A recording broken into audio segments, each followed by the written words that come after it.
سودا کے توشہ خاص سے آج کی اہم بات۔ ہم بہت عرصہ پہلے شوکت خانم کینسر ہاسپٹل کا ایک ایڈ دیکھتے تھے جس میں وہ کہتے تھے آؤ قسم کھائیں ہم زندگی سے محبت کریں گے، یہ زندگی خوبصورت ہے، اس کی حفاظت کریں گے۔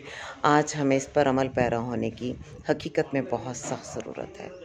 ہم دیکھ رہے ہیں کہ آئے دن تیز رفتاری سے بڑھتے ہوئے حادثات کی شرح میں اضافہ ہوتا چلا جا رہا ہے۔ قیمتی جانوں کا ضیاع اور بہت سے زخمی زندگی پر کام کے قابل نہیں رہتے، اور اس سے بھی بڑھ کر ایک قیامت کہ ان کے گھر والوں کی زندگیاں تباہ ہو جاتی ہیں۔ میں ایک روڈ ایکسیڈنٹ کا خود بھی شکار ہوئی اور میں اس کی تکلیف کو محسوس کر سکتی ہوں، جان سکتی ہوں۔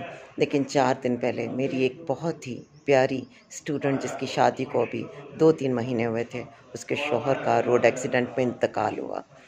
میں آپ کو اس قیامت کا، ان بہنوں کا بتا نہیں سکتی، لفظ ناکافی ہیں کہ اس گھر پر کیا گزری اور وہاں پر کس قسم کی چیخم پکار تھی۔ آپ بہت قیمتی ہیں، خدا را یہ گاڑیاں آپ کی سہولت کے لیے ہیں، آپ کو تھکن سے بچاتی ہیں، یہ اس لیے نہیں ہے کہ آپ ان کو بھگائیں۔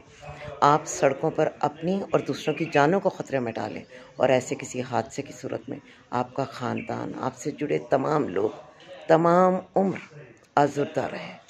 پلیز اپنے پیاروں کو اور خود کو یہ سزا مت دیجیے، ڈرائیونگ کیئرفلی کیجیے۔ شکریہ۔